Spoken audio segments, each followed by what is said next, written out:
তো ছোট মেয়েকে বিয়ে করব না মা। ছোট কোথায়? তোর হবু বউয়ের বয়স তো 17 চলে।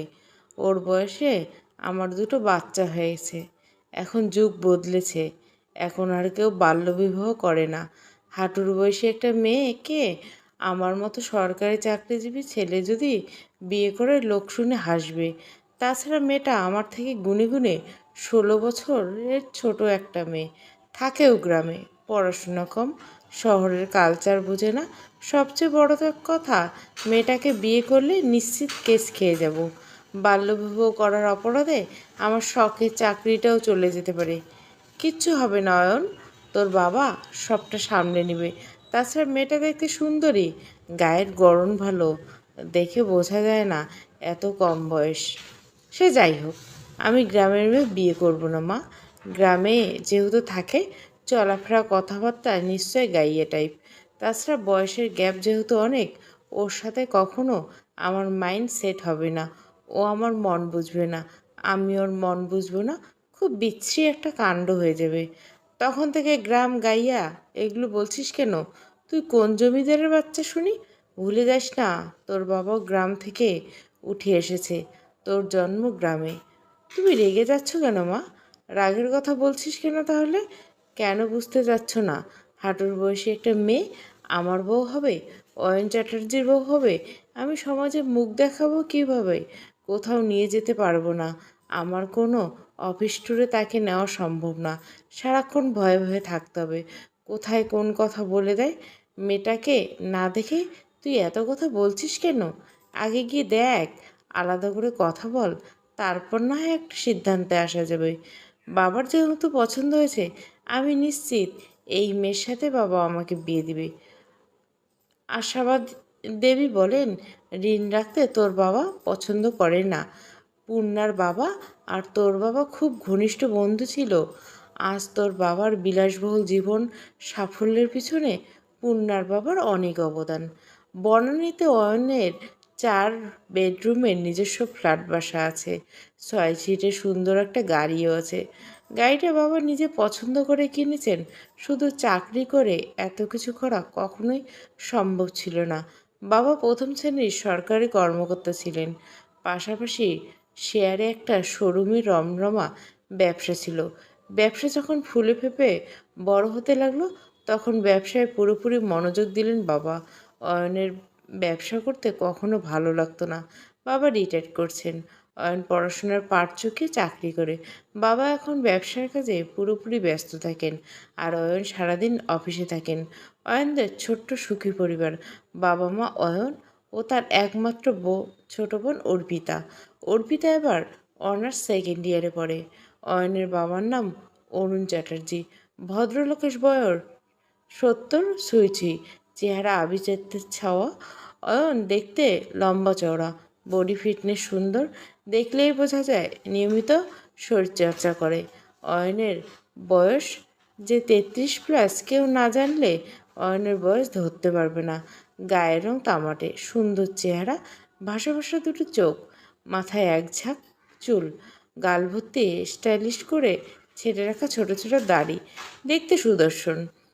ছোটবেলা থেকে বাবাকে দেখে ওরা 2 ভাই বোন প্রচুর ভয় পেত। বাবার কোনো কথা ফেলতে পারে না। ওদের যত আবদার, রাগ, অভিমান, খুনসুটি সব মায়ের সাথে।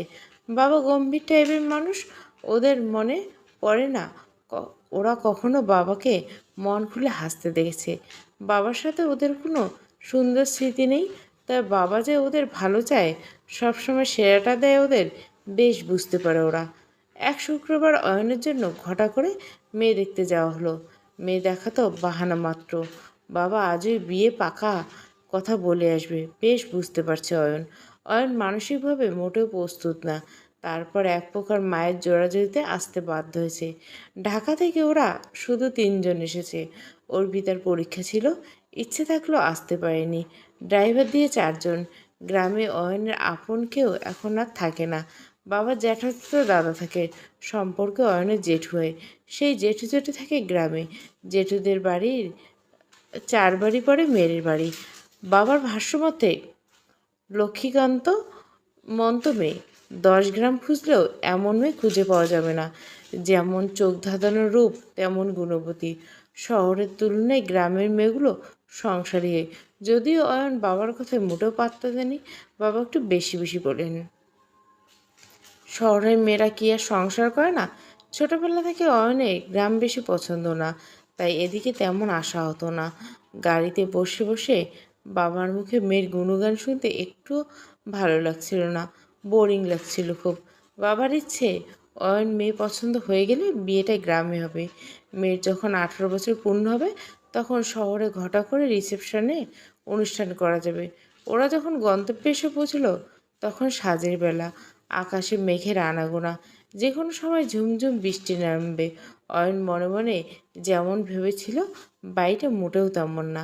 গ্রাম এখন অনেক উন্নত হয়েছে। বাড়ির সামনে দিয়ে পাকা রাস্তা। ওনাদের টিন শেডের আধা পাকা বাড়ি হলো দেখতে পরিপাটি, খুব সুন্দর করে গোছানো। এই বাড়ির মানুষ যে বেশ রুচিশীল। বাড়ির পরিবেশ দেখে বোঝা যাচ্ছে এরা বোধহয় একান্নবর্তী পরিবার। এল সিস্টেমের চারকোনা বারান্দায় টিন শেডের বিশাল ঘর। ঘরের মাঝখানে পাকা উঠোন। উঠোনে একটা তুলসী গাছ লাগানো। বাড়ি প্রবেশ করে পাশে লোহার গেট। ওরা লোহার গেট দিয়ে বাড়িতে ঢুকলো। বাড়ির অনেকগুলো ঘর। বসার ঘরে ওদের বসতে দেওয়া হলো। বসার ঘরটা অনেক বড়। তিন পাশে সোফা পাতা, এক পাশে টেলিভিশন, দুটো টি টেবিল। ঘরটা খুব পরিষ্কার। বাড়ির বড়রা বসার ঘরে এসে বসলো। ছোটরা ঘরের সামনে এসে উকিঝুঁকি দিয়ে ওনাদের দেখার চেষ্টা করছে। অয়নের এত কোলাহল ভালো লাগছে না। টিনের চালে ঝাপড় ঝুপুর ছন্দ তুলে বৃষ্টি পড়ছে। শব্দটা ভালো লাগছে খুব। তবে বৃষ্টি পড়ার দৃশ্য নিজের চোখে দেখতে পারলেও আর ভালো লাগলো না। সবাই এমনভাবে দরজার আড়ালে দাঁড়িয়েছে, আজ আর বৃষ্টি দেখার সৌভাগ্য হবে না। ওনারা শুধু জলখাবার আইটেম করছে, 15 থেকে 20 পদ। এত খাবার কে খাবে? অয়ন কড়া ডায়েটে আছে, এত তৈলাক্ত খাবার জীবনেও খাবে না। শুধু ফল নিল। বাবা মা যেহেতু আগেই মেয়ে দেখেছে, তাই একঘর মানুষের সামনে আর মেয়েকে আনা হলো না। সবার সামনে লজ্জায় হয়তো কেউ কাউকে দেখবে না, তাই সবাই মিলে ঠিক করলো আর শুধু ছেলে মেয়েকে দেখবে, মেয়ে ছেলেকে দেখবে। অয়নকে এক প্রকার জোর করে অন্য একটা ঘরে পাঠিয়ে দেওয়া হলো। এই ঘরের দক্ষিণ দিকে জানলা, জানলা খোলা। জানলার পাশে গিয়ে দাঁড়ালো অয়ন। মুষলধারে বৃষ্টি পড়ছে।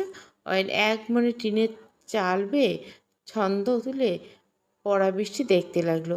ঘরে কেউ বোধহয় এসেছে। অয়ন মনে মনে মনের কথা সাজিয়ে নিল। তারপর পেছন ফিরে তাকালো। মেয়েটাকে দেখার আগে কারেন্ট চলে গেল। অয়ন ফোনের ফ্ল্যাশ লাইট জ্বেলে দিল। জড়তার জন্য লাইটটা আর মেয়েটার মুখের সামনে ধরা হলো না। অয়ন মেয়েটিকে না দেখে বলল, আপনি কি জানেন আপনার সাথে প্রাথমিকভাবে বিয়ে ঠিক হয়ে আছে আমার? মেয়েটা উপন্যাস মাথা ঝাঁকালো। অয়ন দেখতে পেল না। বলল, তো মিস পূর্ণিমা, আপনি কিসে পড়েন? ইন্টার প্রথম বর্ষের ফাইনালের পরীক্ষা চলছে। বৃষ্টির শব্দের জন্য অয়ন ভালো করে পূর্ণিমার কথাটাও শুনতে পারল না। যদি শুনতো তাহলে মেয়েটার কোকিল কণ্ঠ শুনে রীতিমতো মুগ্ধ হয়ে যেত। অয়ন বলল, এসএসসি পরীক্ষার রেজাল্ট নিশ্চয় ভালো করেননি, কিংবা টেনে টুনে পাস। যদি এসএসসিতে ফেল করেন তাই হয়তো আপনার পরিবার এত ছোট বয়সে আপনাকে বিয়ে দেওয়ার জন্য পাগল হয়ে গেছে। নিশ্চুপ। আপনার আর আমার মাঝের বয়সের গ্যাপ কত জানেন? 16 বছর। আমি হাঁটুর বয়সী মেয়েকে কিছুতেই বিয়ে করব না। আপনি দয়া করে আপনার তরফ থেকে বিয়েটা ভেঙে দেন। আমার গ্রাম ভালো লাগে না। গ্রামের মানুষজন আমার তেমন পছন্দ না। এরা সারাদিন নিজের ভাত খেয়ে অন্যের গসিপ করে। তাছাড়া আমার কালচারের সাথে আপনার কালচার কখনো মিলবে না। আপনি যতই আধুনিক হওয়ার চেষ্টা করেন না কেন, আপনার চলাফেরা কথাবার্তা গ্রাম্য ভাব থাকবে। শেষে দেখা যাবে আমি আমার সোসাইটিতে কখনো আপনাকে নিয়ে যেতে পারবো না। বন্ধু বান্ধবের সামনে লজ্জায় পড়ে যাব। অয়ন কথাগুলো বলতে বলতে কারেন্ট চলে আসলো। সামনে ঘুরে থাকে, চমকে এলো, এ কি, এখানে তো কেউ নেই। ওর স্পষ্ট মনে আছে একটু আগে একটা মেয়ে এই ঘরে এসেছিল, কথাও বলছে অল্প স্বল্প। মেয়েটি এসেই যদি থাকে তাহলে এত তাড়াতাড়ি গেল কোথায়?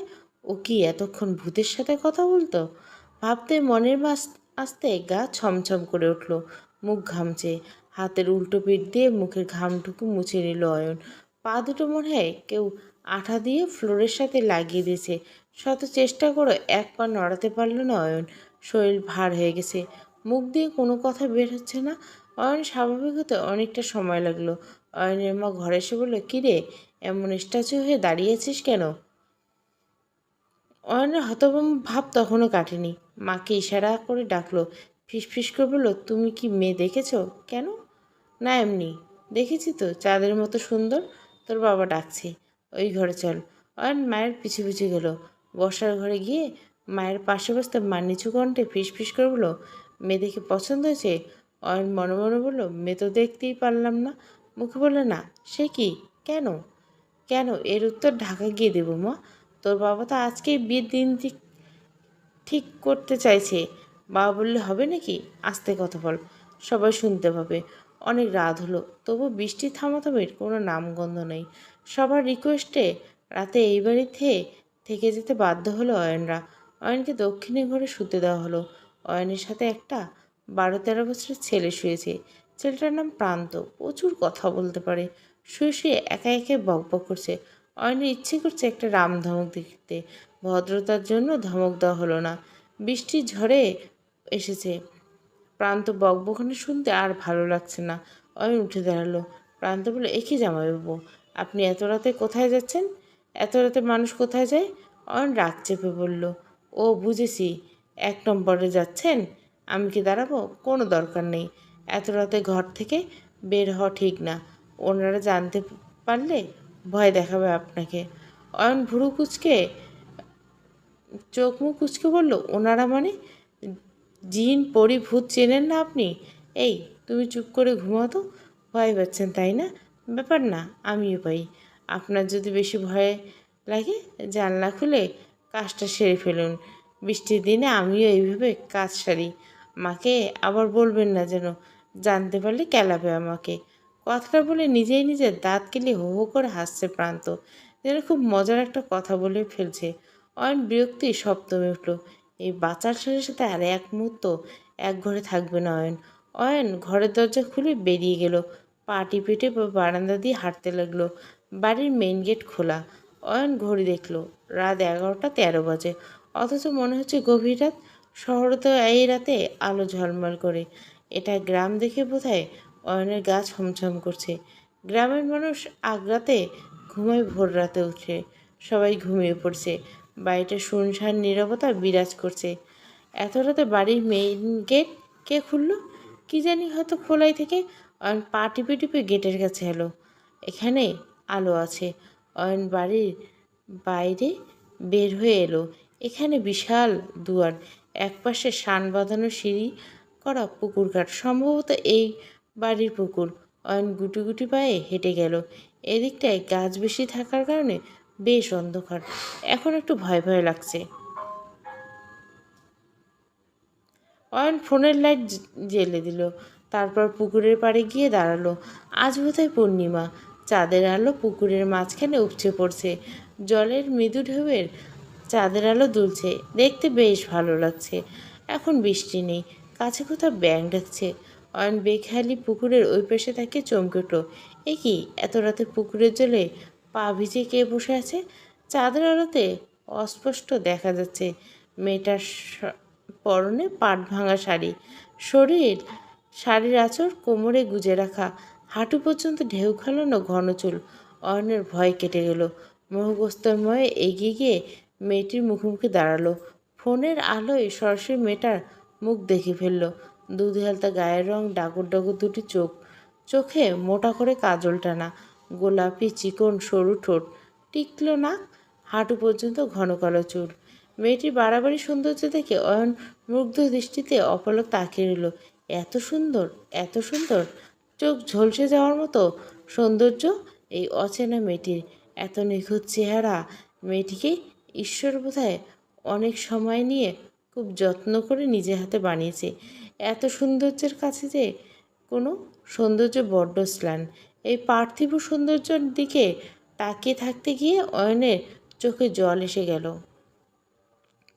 বুকের গভীরে বিভোর অনুভূতি। খুব গোপনে, মাত্র কয়েক সেকেন্ডের জন্য চার চোখের মিলন হলো।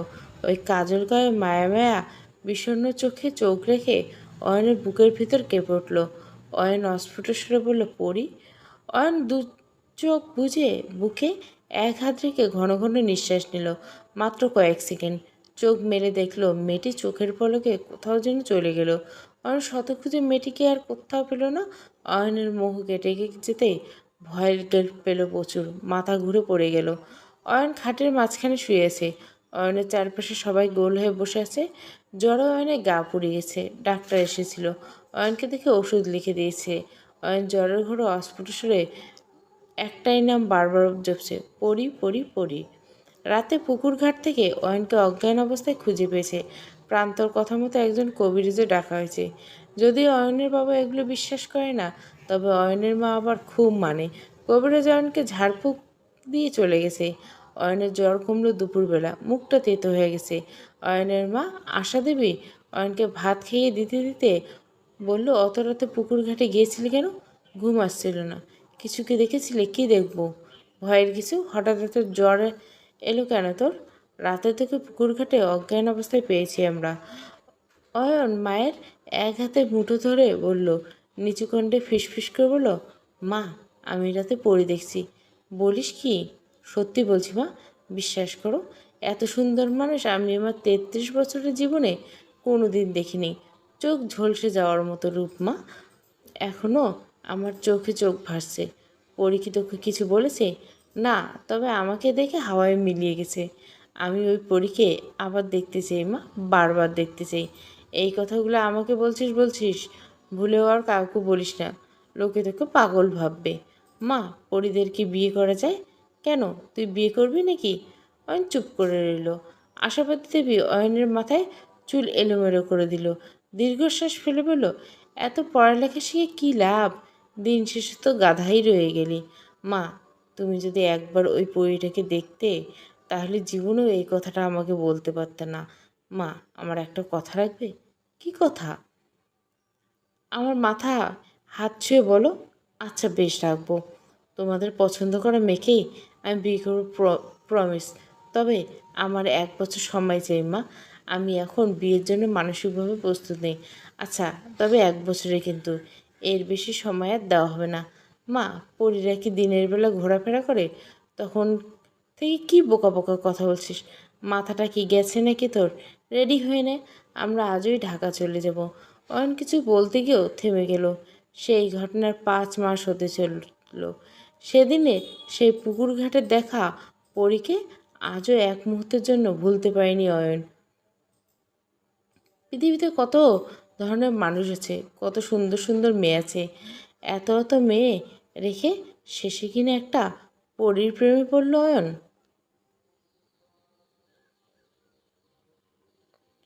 দিনের আলোতে যার অস্তিত্ব নেই, যাকে কোনোদিন লোক সমাজে আনা যায় না, হয়তো আর এই জীবনে কখনোই দেখাই পাবে না। পরীকে ভুলে থাকার জন্য কঠোর পরিশ্রম করে অয়ন। অফিস ছুটি শেষে অবসর সময়ে বসে থাকে না, বাবার ব্যবসা দেখাশোনা করে। নিজেও পুরোপুরি কাজের মাঝে ডুবে রেখে কোনোভাবে পরি রেখে মাথা থেকে সরাতে পারেনি অয়ন। সে যদি মানুষ হতো, কবেই ধরে বেঁধে জোর করে হলেও বিয়ে করে ফেলতো। কিন্তু একটা পরীকে মনে প্রাণে ভালোবাসলেও বিয়ে করা অসম্ভব। অয়নের আটের হাত অসম্ভব ভালো। কোনোদিন একবার দেখলে হুবহু সেইভাবে আর্ট করতে পারবে। ওই মুগ্ধ দৃষ্টিতে এক পলক দেখা পরীটাকে অনেকখানি এঁকে ফেলেছে অয়ন। তবে এই পেন্টিংটা এখনও কাউকে দেখায়নি। যদি পুরোপুরি আঁকা কমপ্লিট হয়, যেদিন সবাইকে দেখিয়ে দিবে, চমকে দিবে অয়ন। প্রতিদিন আঁকা হয় না। যদি মন ভালো থাকে, সেদিন একটু একটু করে আঁকে অয়ন। অয়ন তো আর প্রফেশনাল আর্টিস্ট না। তাতে করে পরীটাকে মাত্র কয়েক সেকেন্ডের জন্য একবার দেখেছে। সারাক্ষণ পরীর মিষ্টি চেহারা চোখে চোখে ভাসলো। আর্ট করার সময় কেন যেন অদৃশ্য হয়ে যায়।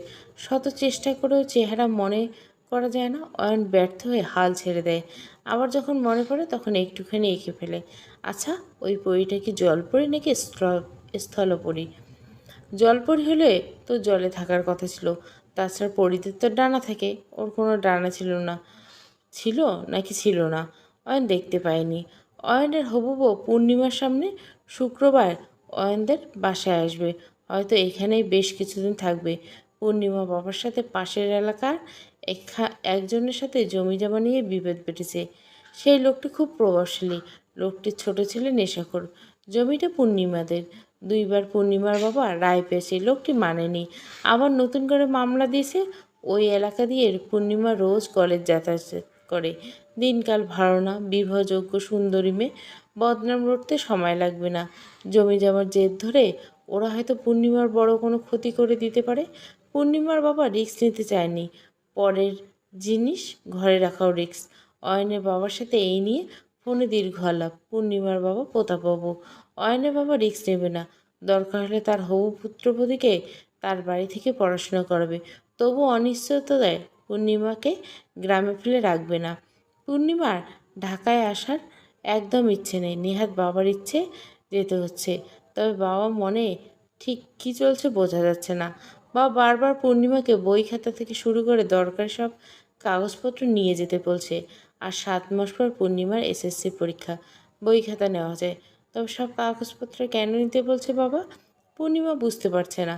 বাবা এত তাড়াহুড়া থাকে ইদানিং, বাবাকে জিজ্ঞাসাও করা যায় না। আজ শুক্রবার, অয়নের অফিস বন্ধ। তবে খুব সকালে ঘুম থেকে উঠে বাবার শোরুমে চলে যায় অয়ন। আজ এই বাসায় অয়নের হবু বউ পূর্ণিমা আসবে। আশা দেবী বারবার অয়নকে শোরুমে যেতে মানা করছে। অয়ন শুনেনি, কাজের বাহিনে চলে গেছে। দেবীর আজ খুব আনন্দের দিন। তিনি মনের সুখে অনেক দিন পর একটা দুটো পদ নিজে হাতে রান্না করছেন। পূর্ণিমা এলো দুপুরবেলা। আশা দেবী পূর্ণিমাকে দেখে বুকে জড়িয়ে ধরলেন। মাথায় চুমু এঁকে বললেন, কেমন আছো মা? পূর্ণিমা হাসি মুখে মেয়ে আশা দেবীর পায়ে হাত রেখে প্রণাম করলো। ঠোঁটের কোণে মিষ্টি হাসি ফুটিয়ে কোকিল কণ্ঠে বলল, ভালো আছি। আপনি কেমন আছেন কাকিমা? আশা দেবী পূর্ণিমার মাথায় হাত রাখলো, বলল, কাকিমা না, মা বলো। পূর্ণিমা লজ্জা পেল। আশা দেবী অর্পিতাকে ডেকে বলল, পূর্ণিমাকে তোর ঘরে নিয়ে যা। যাও মা, অর্পিতার সাথে যাও। পোশাক পাল্টে ফ্রেশ হয়ে নাও। পূর্ণিমা অর্পিতার হাত জড়িয়ে ধরে বলল, চলো আমার সাথে। পূর্ণিমা এক পলক বাবার মুখের দিকে তাকালো। বাবা ইশারায় যেতে বলল। পূর্ণিমা ব্যাগটা হাতে তুলে নিল। তারপর অর্পিতার পিছু পিছু ওর ঘরে গেল। অর্পিতা পূর্ণিমার দিকে মুগ্ধ দৃষ্টিতে তাকিয়েছে। গালে হাত রেখে বলল, তুমি এত নিখুঁত সুন্দর কেন মেয়ে? একবার তাকালে শুধু তাকিয়ে থাকতে ইচ্ছে করে। আমার দাদা বোধহয় তোমাকে ভালো করে দেখেনি। ইস, যদি একবার ভালো করে দেখতো গাধাটা, সেদিনই তোমাকে বিয়ে করে এই বাড়িতে নিয়ে আসতো।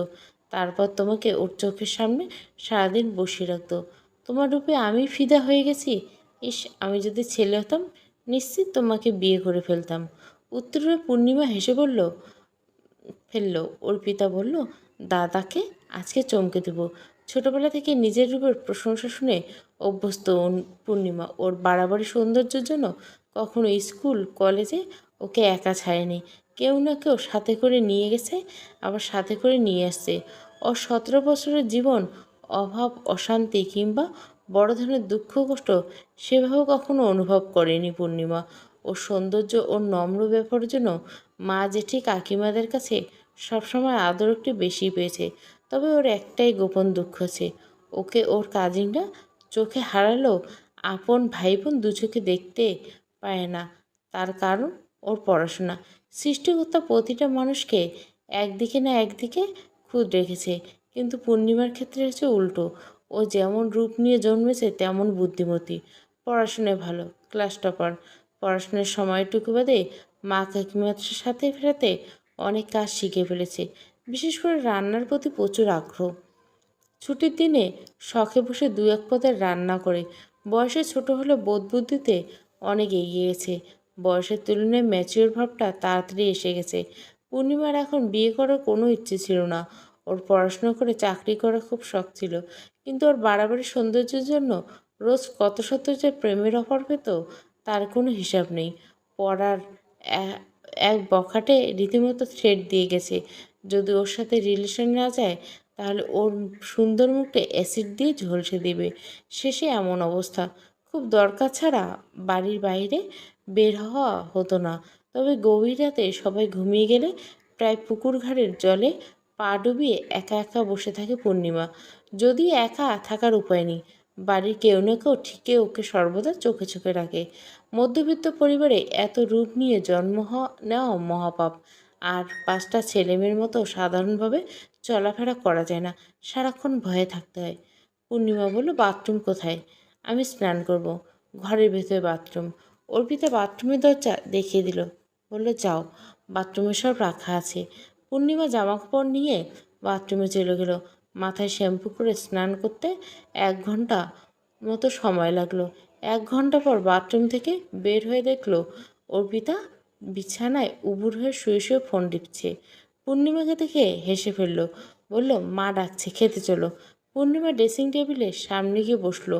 পূর্ণিমার হাঁটু সমান ঢেউ খেলানো সুন্দর ভেজা চুলগুলো ফ্লোরে লুটোপুটি খাচ্ছে। অর্পিতা এগিয়ে এলো, 2 হাত দিয়ে পূর্ণিমার চুলগুলো ধরে বিস্ময়ে চেপে বলল, এত চুল তোমার, কন্ট্রোল করো কীভাবে? অভ্যাস হয়ে গেছে, দাও আমি আশ্রয় দিই। আচ্ছা।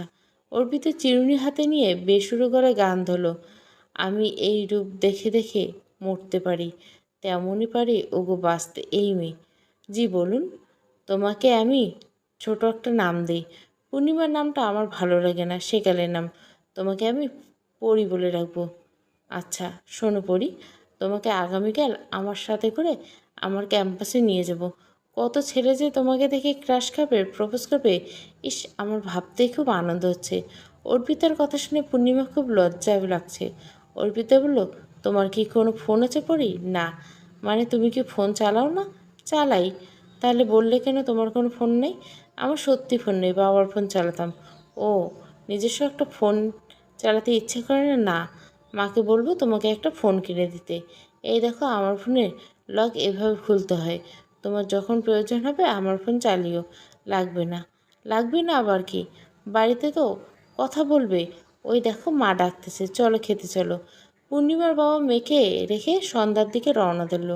আশা দেবী আজ রাতটা এখানে থাকার জন্য অনেক অনুরোধ করলেন। ভদ্রলোক কিছুতেই রাজি হলো না। তার জরুরি কাজ আছে, আজ না গেলে চলবে না। এই বাড়িতে এসে যতটা খারাপ লাগার কথা ছিল ততটা লাগছে না। 3 দিন আগে যখন পূর্ণিমা শুনল ওকে ঢাকায় রেখে আসবে বাবা, রীতিমতো কান্নাকাটি জুড়ে দিয়েছিল। মায়ের গলা জড়িয়ে সে কি কান্না! কীভাবে পরিবার পরিজন নিজের বাড়িঘর ছেড়ে অচেনা পরিবেশে নতুন মানুষদের সাথে থাকবে পূর্ণিমা বুঝতেই পারছিল না। সবাইকে ছেড়ে আসার দুঃখ ঠিকমতো খাওয়া হয়নি। সারাদিন মনমরা হয়ে বসে থাকতো। মা, জেঠি, কাকিয়া খুব বুঝতো। বোঝাতে বোঝাতে ওনারা কত সময় কেঁদে ফেলতো। তবে এইবারের মানুষগুলো খুব মিশুকে। এত অল্প সময়ে পূর্ণিমাকে যে এত আপন করে নেবে, এটাই ছিল দুঃস্বপ্ন। ওই গেও ভূত মেয়েটা নিশ্চয় এতক্ষণে এসে গেছে। অয়নের এখন আর কিছুতে বাসায় যেতে ইচ্ছে করছে না। মনটা বিতৃষ্ণায় ছেয়ে গেছে। আজ রাতে একটা বন্ধুর বাসায় থেকে যেতে পারলে ভালো হতো, উপায় নেই। আগামীকাল অফিস আছে।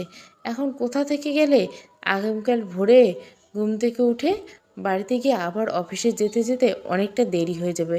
বাবা দীর্ঘদিন চাকরি করছেন, অনিয়ম একদম পছন্দ করে না। ইচ্ছে না থাকা সত্ত্বেও রাতের বেলা শোরুম থেকে বেরিয়ে গেলেন। গাড়িতে উঠে অয়নের ক্লোজ বন্ধু দীপ্তকে ডেকে নিল। দীপ্তর বাসা কাছেই। দীপ্ত আসতে খুব বেশি সময় লাগলো না। ওরা গাড়ি নিয়ে অনেক দূরে চলে গেল। দুই বন্ধু অনেক দিন পর রাতের অন্ধকারে রাস্তার পাড়ে বসে সিগারেট খেলো। অয়নের দুঃখের কথা দীপ্তকে খুলে বলল। সব শুনে দীপ্ত বলল, তুই কি মেয়েটাকে দেখেছিস? না। না দেখে রিজেক্ট করছিস কেন? আগে মেয়েটাকে দেখ, সামনাসামনি কথা বল। ভালো না লাগলে তখন না হয় রিজেক্ট দিবি। ভালো লাগবে না, আমি 100% শিওর। কিছু একটা কর প্লিজ দীপ্ত। কী করব? তুই ওই মেয়েটাকে বিয়ে করে নে না। তোর তো আমার থেকে কোনো অংশ কম নেই। বিজনেস করে বরং মাসে আমার থেকে বেশি টাকা ইনকাম করিস। তুই যদি প্রস্তাব দিস আমি শিওর মেয়ের বাবাকে এক চান্সে রাজি হয়ে যাবে। দোষ কী সব বলিস সব? প্লিজ দোষ, আমার একটা উপকার কর, কথা দিচ্ছি সারা জীবন আমি তোর কথা শুনবো। তোর বাবা মানবে না? মানবে, 100 বার মানবে। মেয়েটা আজ আমাদের বাড়িতে এসেছে। তুই এক কাজ কর, চল আমার সাথে কিছুদিন আমাদের বাসায় থাকবি। মেয়েটাকে ভালো লাগলে প্রপোজ করবি। সৌভাগ্যক্রমে মেয়েটা যদি পটে যায় তাহলে প্রস্তাবের মাধ্যমে বিয়ে করে নিবি। হুর, বিয়ে করার বয়সে প্রেম টেম করবো না। তুই আগে চল তো আমার সাথে। অয়ন এক প্রকার জোর করে দীপ্তকে নিজের সাথে করে নিয়ে এলো। ঘড়িতে রাত 10টা বাজে। এই সময় যে যার ঘরে থেকে কলিং বেলের শব্দ পেয়ে শুধু মা এসে দরজা খুলে দিল। দীপ্ত আশা দেবীকে দেখে বলল, কেমন আছেন আন্টি? আমি ভালো আছি বাবা, তুমি কেমন আছো? ভালো আছি। অয়ন বলল, মা, দীপ্ত আমাদের বাসায় কিছুদিন থাকবে।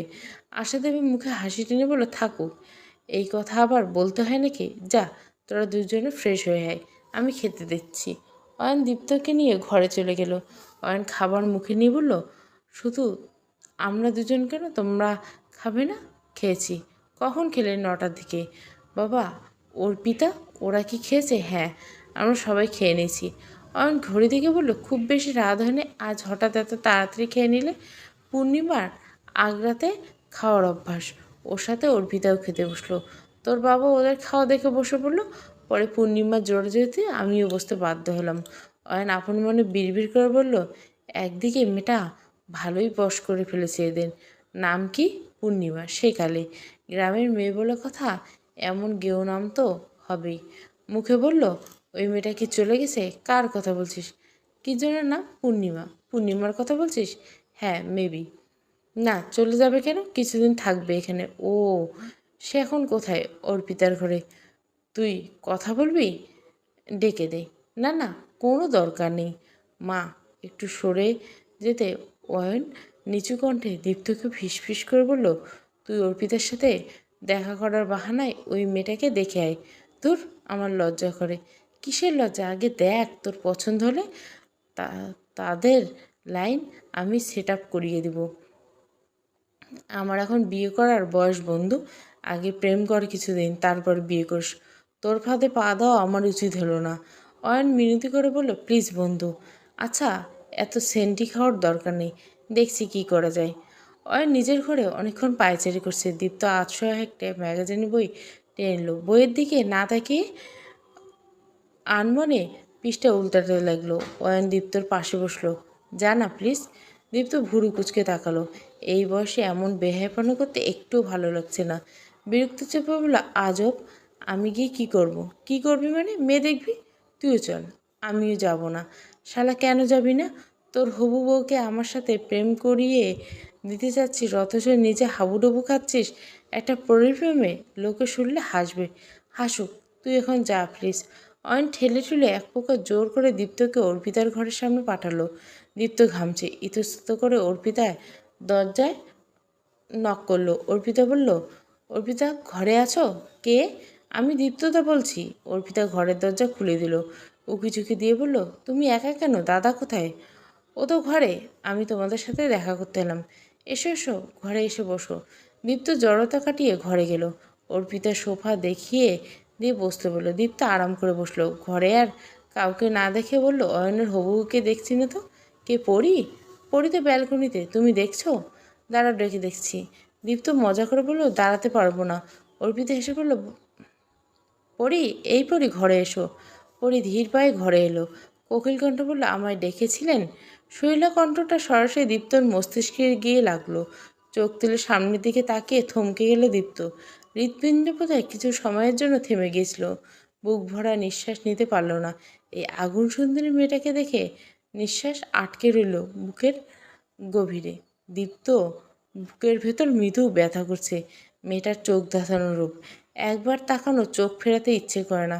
চোখে জল এসে যায়। সৃষ্টিকর্তার নিখুঁত সৃষ্টি। এত সুন্দর মানবী জীবনে এই প্রথমবার দেখল দীপ্ত।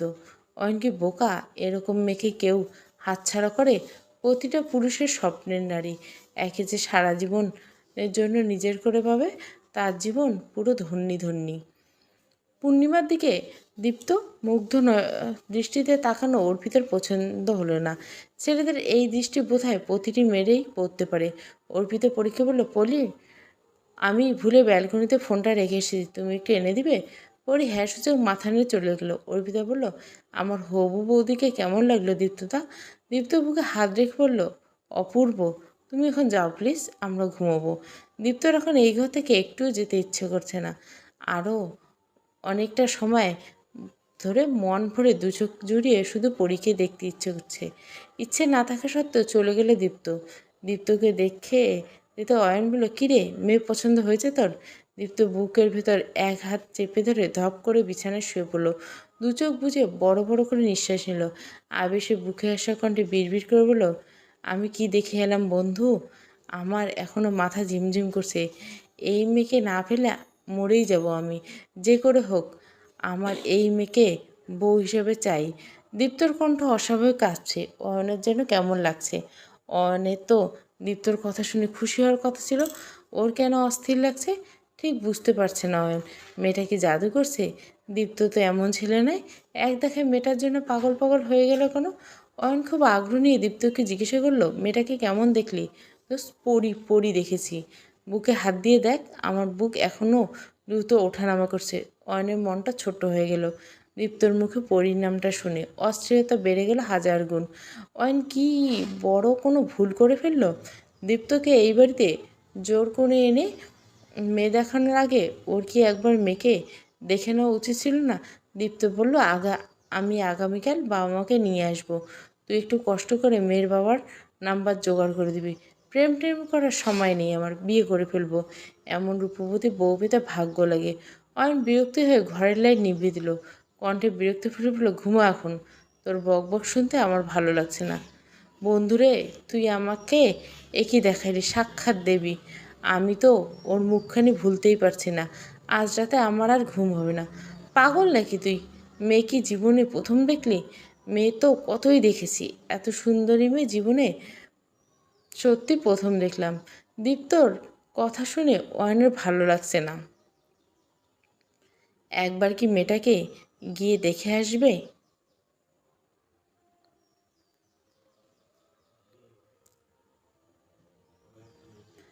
ভালো লাগলে অবশ্যই লাইক, শেয়ার এবং সাবস্ক্রাইব করবেন। Thank you for watching. এই গল্প